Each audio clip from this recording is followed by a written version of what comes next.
profound difference between Martí and Maceo. However, later in letters that he writes before dying, he talks very highly of Maceo.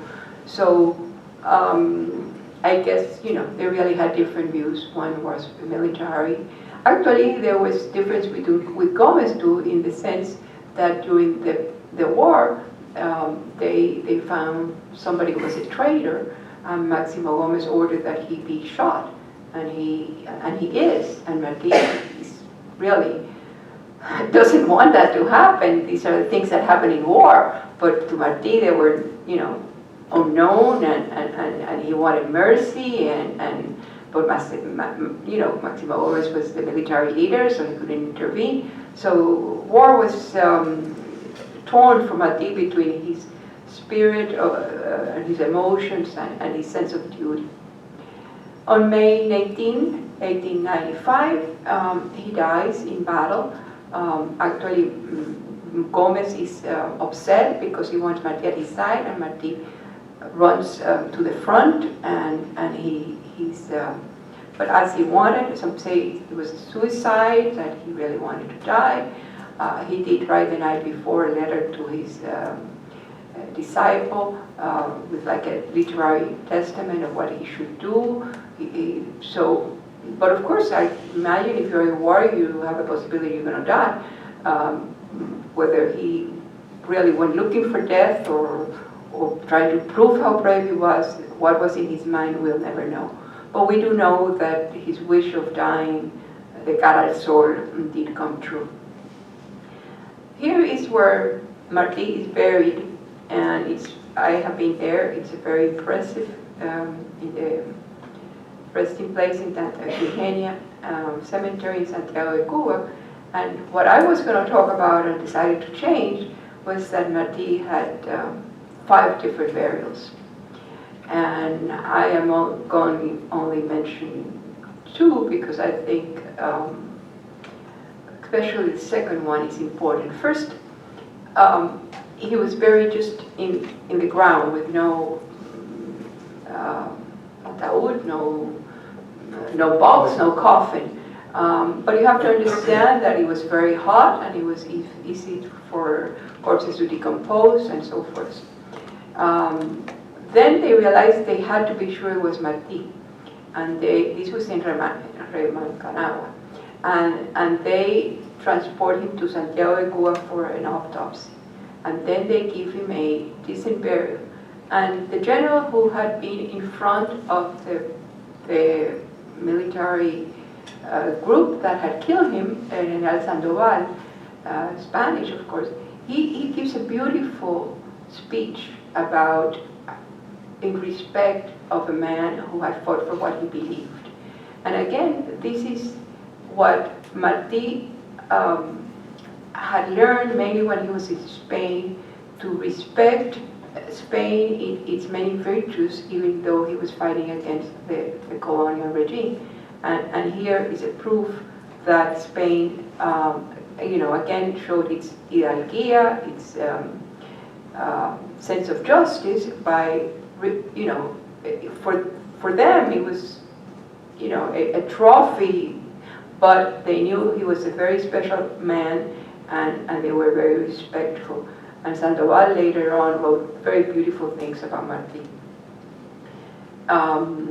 There's statues of Martí in many places in Cuba. These are 2 where I have been, in Parque Central in La Habana and in Cienfuegos. These are 2 in the United States that I have also seen. Actually, the one in New York is my photograph, and one in Tampa, one in New York. And I have found statues of Martí in very unexpected places where I didn't, in the little town in Mexico, in a little town in Spain, in Brazil. So every place he went, but not only every place he went, many places have busts or statues of José Martí.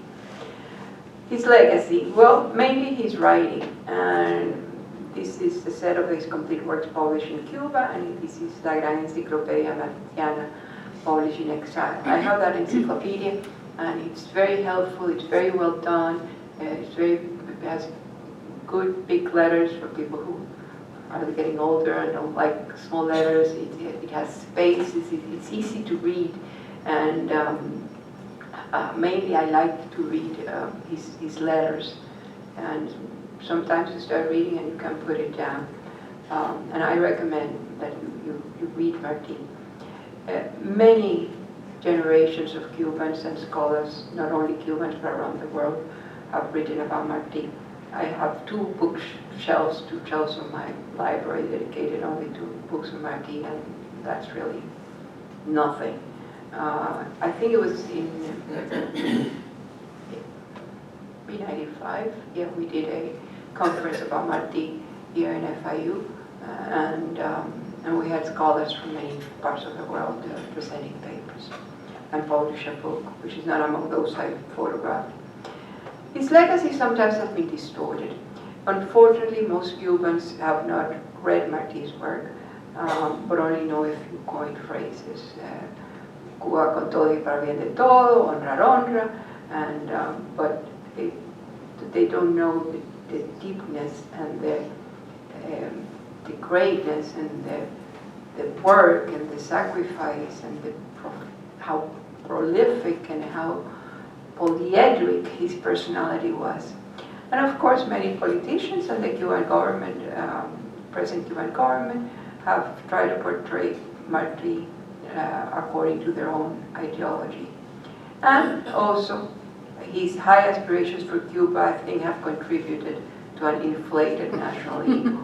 Martí was great, but it doesn't mean that everything he was trying to have a revolution, to have a war, to be a leader, and of course he would try to have Cubans to feel good about themselves, but I think we maybe have taken it too seriously. And yeah, well. But there are of course many positive sides to his legacy. I think generations of Cuban children have grown up learning their first lessons of charity and social justice in La Edad de Oro, which is a book not only for children, it's a really beautiful book. And one of the few things that Cubans in the islands and Cubans here agree are in the greatness of Martí. That's something that unites us, regardless of how he is interpreted. We all bow to him, respect him, and love him.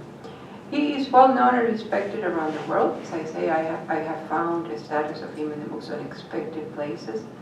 So he is the universal Cuban that really gives a face, a very positive face to our nation. And he envisioned Cuba as part of Latin America, something that not all Cubans have done in the past. And he admired the United States democracy, but he was often critical of its international policies. I think that his most important legacy was one of ethical values, love for democracy, love for quest for social justice, love, which might sound sometimes like a corny word, but it's not. And the Catholic Church a few years ago wrote that paper about Cuba, El amor todo lo puede, love. I think Cubans have to learn to love each other a little bit more. And tolerance, which is again something that sometimes we lack. And it's all in one, 2 stanzas, very simple poem that Cuban children have memorized 3 years. Cultivo una rosa blanca en julio como en enero, para el amigo sincero que me da su mano franca, y para el cruel que me arranca el corazón con que vivo, carne de hormiga cultivo una rosa blanca. That very small, short poem, I think, summarizes Martí's legacy of love and tolerance. And to finish, I have selected 2 of his thoughts. One, people love liberty even if they don't know that they love it, they are driven by it and flee from where it does not exist. And I think the amount of people, not only that we see fleeing from Cuba, but we see fleeing from other countries, from Syria, from Venezuela, shows that he was right. And this one, which I think is important, also very important, respect for the freedom ideas of others, even the most wretched being, is my fanatism. When I die or I am killed, it will be because of that. So, even though Martí had very definite ideas about what he wanted to Cuba, he also wanted us to be tolerant of each other's ideas.